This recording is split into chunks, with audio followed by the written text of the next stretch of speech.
বিগত ১৫ বছরের স্বৈর শাসনের জাঁতাকলে পিষ্ট হয়ে যে মেধাবী সেনা কর্মকর্তার বর্ণাঢ্য সামরিক ক্যারিয়ারের অপমৃত্যু ঘটেছিল, আজ সেই ধ্বংসস্তূপ থেকেই এক রাজকীয় প্রত্যাবর্তন ঘটল ব্রিগেডিয়ার জেনারেল আবদুল্লাহ হিল আমান আজমির। আওয়ামী লীগ সরকার ও শেখ হাসিনার রাজনৈতিক প্রতিহিংসার নির্মম শিকার হয়ে দীর্ঘ ৮ বছর গুমের অন্ধকূপে দিন কাটানো এই দেশপ্রেমিক সেনা সদস্যকে আজ রাষ্ট্রের সর্বোচ্চ সম্মানে ভূষিত করা হয়েছে। বিএনপি চেয়ারম্যান ও প্রধানমন্ত্রী তারেক রহমানের মানবিক বিবেচনা ও সরকারের যুগান্তকারী সিদ্ধান্তে আমান আজমিকে কেবল তার হারানো মর্যাদায় ফিরিয়ে দেওয়া হয়নি, বরং তাকে ভূতাপেক্ষভাবে পদোন্নতি দিয়ে করা হয়েছে লেফটেন্যান্ট জেনারেল। কিন্তু কেন এই অভাবনীয় সিদ্ধান্ত? কেন শেখ হাসিনার আমলে গুম হওয়া একজন কর্মকর্তাকে আজ রাষ্ট্রের দ্বিতীয় সর্বোচ্চ সামরিক পদমর্যাদায় আসীন করা হলো? আর এর মাধ্যমে দেশের সামরিক ও রাজনৈতিক অঙ্গনে কি বার্তা দিতে চাইছেন তারেক রহমান?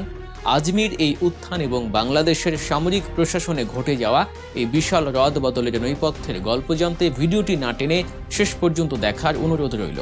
বাংলাদেশের সামরিক বাহিনীর ইতিহাসে এমন ঘটনা আগে কখনো ঘটেনি।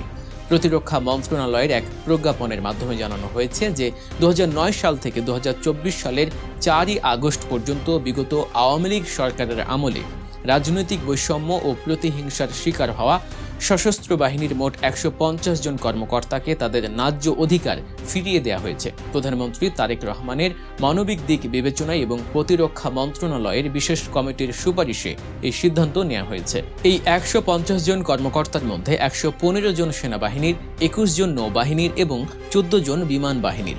আওয়ামী লীগ সরকারের আমলে এসব দেশপ্রেমিক কর্মকর্তাকে জোরপূর্বক বরখাস্ত করা হয়েছিল, না হয় বাধ্যতামূলক অবসরে পাঠিয়ে তাদের উজ্জ্বল ভবিষ্যৎ ধ্বংস করে দেয়া হয়েছিল।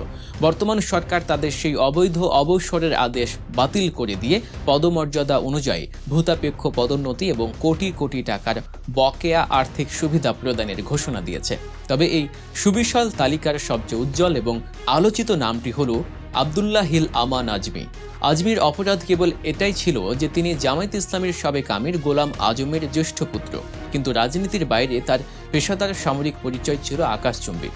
১৯৭৯ সালে বাংলাদেশ মিলিটারি একাডেমিতে ক্যাডেট হিসেবে যোগ দিয়ে তিনি নিজের অসামান্য মেধার পরিচয় দেন এবং পুরো ব্যাচের শ্রেষ্ঠ ক্যাডেট হিসেবে সম্মানজনক সোর্ড অব অনার অর্জন করেন। ১৯৮১ সালে কমিশন লাভের পর থেকে তিনি ইস্ট বেঙ্গল রেজিমেন্টের বিভিন্ন গুরুত্বপূর্ণ ও স্পর্শকাতর পদে অত্যন্ত দক্ষতা ও পেশাদারিত্বের সাথে দায়িত্ব পালন করেন।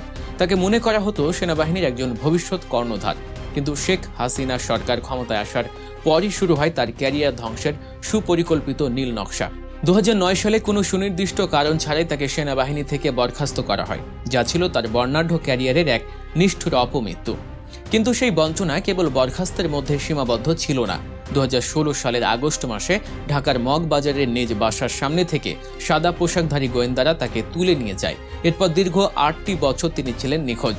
তার পরিবার, মানবাধিকার সংস্থা এবং আন্তর্জাতিক মহলের শত আর্তনাদ সত্ত্বেও শেখ হাসিনা সরকার বারবার এই গুমের ঘটনা অস্বীকার করে এসেছে। অথচ বন্দী অবস্থায় তিনি যে অমানবিক নির্যাতনের শিকার হয়েছিলেন তা আজ দেশবাসীর কাছে স্পষ্ট। কুখ্যাত আয়না ঘরে বন্দী থাকাকালীন তিনি সূর্যের আলো দেখেননি, বাইরের মানুষের সাথে কথা বলতে পারেননি, এমনকি তার বৃদ্ধা মা তার ফেরার পথ চেয়ে কাঁদতে কাঁদতে মারা গেলেও তাকে মায়ের শেষ বিদায়ে অংশ নিতে দেয়া হয়নি। এই ভয়াবহ গুম সংস্কৃতি ছিল শেখ হাসিনা সরকারের দেশপ্রেমিক ও মেধাবী অফিসারদের দমন করার একটি অস্ত্র, যারা দেশের সার্বভৌমত্ব নিয়ে আপোষহীন ছিলেন, যারা ভারতের আধিপত্যবাদের বিরুদ্ধে ছিলেন, তাদেরই এভাবে গুম করে সেনাবাহিনীতে এক ধরনের ভয়ের রাজত্ব কায়েম করেছিল বিগত আওয়ামী সরকার। অবশেষে ২০২৪ সালের রাজনৈতিক পট পরিবর্তনের পর ফিরে আসেন আজমি। আর তার ফিরে আসার পরই বিএনপির চেয়ারম্যান এবং প্রধানমন্ত্রী তারেক রহমান ও তার সরকার তার প্রতি হওয়া অন্যায়ের প্রতিকার করতে এগিয়ে আসে। সরকারি সিদ্ধান্ত অনুযায়ী আমান আজমির চাকরির রেকর্ড পুনর্বিবেচনা করে তাকে ২০১১ সাল থেকে ভূতাপেক্ষভাবে মেজর জেনারেল এবং ২০১৪ সাল থেকে লেফটেন্যান্ট জেনারেল পদে পদোন্নতি দেওয়া হয়েছে। অর্থাৎ যদি তাকে রাজনৈতিকভাবে বরখাস্ত করা না হতো, তবে নিজ যোগ্যতায় তিনি অনেক আগেই লেফটেন্যান্ট জেনারেল পদমর্যাদায় আসীন হতেন। তাকে এই সম্মান দেওয়ার মাধ্যমে রাষ্ট্র আজ স্বীকার করে নিল যে তার প্রতি হওয়া প্রতিটি পদক্ষেপ ছিল বেআইনি এবং প্রতিহিংসামূলক। আমান আজমিকে লেফটেন্যান্ট জেনারেল পদে উন্নীত করার বিষয়টি কেবল একটি সাধারণ পদোন্নতি নয়, এটি অত্যন্ত গভীর একটি সামরিক ও রাজনৈতিক বার্তা। লেফটেন্যান্ট জেনারেল পদটি সেনাবাহিনীর পিরামিড কাঠামোর একেবারে শীর্ষ স্তরের একটি পদ। আজমিকে এই মর্যাদা দেওয়ার মাধ্যমে সরকার প্রমাণ করল যে মেধা ও দেশপ্রেম থাকলে রাজনৈতিক পরিচয়ের কারণে কাউকে দাবিয়ে রাখা যায় না। একই সাথে এটি তারেক রহমানের সেই মানবিক এবং দূরদর্শী রাজনীতির বহিঃপ্রকাশ, যেখানে তিনি প্রতিহিংসার বদলে ন্যায়ের শাসন কায়েম করতে চাইছেন। এই সিদ্ধান্তের মাধ্যমে সেনাবাহিনীতে কর্মরত কর্মকর্তাদের মনেও এক ধরনের আস্থার সৃষ্টি হয়েছে যে দেশপ্রেমিক ও যোগ্য অফিসারদের সম্মান দেওয়ার দিন ফিরে এসেছে। বিগত সরকারের আমলে যারা দলীয় আনুগত্যের বদলে পেশাদারিত্বকে বড় করে দেখেছিলেন, তাদের যেভাবে ছুঁড়ে ফেলে দেওয়া হয়েছিল, বর্তমান সরকার আজ তাদের বীরের মর্যাদাই বরণ করে নিচ্ছে।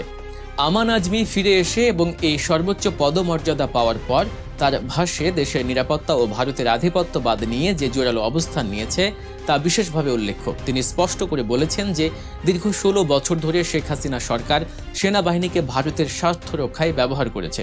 দেশপ্রেমিক অফিসারদের সরিয়ে দিয়ে ভারতের তল্পি বাহকদের গুরুত্বপূর্ণ পদে বসানো হয়েছিল। তিনি আরও হুঁশিয়ারি দিয়েছেন যে বাংলাদেশ ও চীন যদি ঐক্যবদ্ধ থাকে, তবে ভারতের কোনো ষড়যন্ত্রই এদেশে সফল হবে না।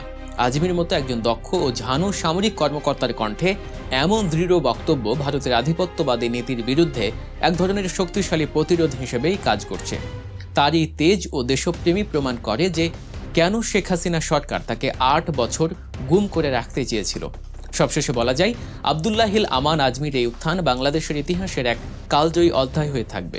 এক যুগেরও বেশি সময় ধরে চলা বঞ্চনা, 8 বছরের বন্দি দশা আর ক্যারিয়ারের অপমৃত্যু পেরিয়ে তিনি আজ লেফটেন্যান্ট জেনারেল। তার এই পদোন্নতি কেবল তার ব্যক্তিগত বিজয় নয়, বরং এটি সারা দেশের সেই সব শত শত সেনা সদস্যদের বিজয় যারা রাজনৈতিক প্রতিহিংসার শিকার হয়েছিলেন।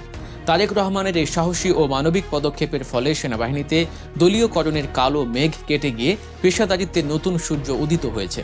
যারা ভাবতেন মেধাবীদের দমন করে গুমের সংস্কৃতি দিয়ে ক্ষমতা চিরস্থায়ী করা যায়, আমান আজমির এই প্রত্যাবর্তন তাদের গালে এক জ্বলন্ত চপেটাঘাত। আগামীর বাংলাদেশে আমান আজমির মতো দেশপ্রেমিক সেনারা আমাদের সার্বভৌমত্বের অতন্ত্র প্রহরী হয়ে থাকবেন, এমনটাই এখন জনগণের প্রত্যাশা। দর্শক, আব্দুল্লাহিল আমান আজমিরের ঐতিহাসিক সম্মান প্রাপ্তি এবং তাকে লেফটেন্যান্ট জেনারেল পদে উন্নীত করা, এসব নিয়ে আপনার মতামত কি? এই বিশাল সামরিক পুনর্মূল্যায়ন কি দেশের রাজনীতিতে নতুন কোনো দিক উন্মোচন করবে? আপনাদের মূল্যবান ভাবনা আমাদের কমেন্ট বক্সে লিখে জানান। দেশের এমন সব গুরুত্বপূর্ণ সামরিক ও রাজনৈতিক বিশ্লেষণ পেতে এবং পেছনের সত্য ঘটনাগুলো জানতে এখনই আমাদের গল্প নিউজ চ্যানেলটি সাবস্ক্রাইব করুন এবং বেল আইকনটি চেপে আমাদের সাথেই থাকুন। ভিডিওটি ভালো লাগলে লাইক ও শেয়ার করে অন্যদেরও জানার সুযোগ করে দিন। দেখা হচ্ছে পরবর্তী ভিডিওতে। আল্লাহ হাফেজ।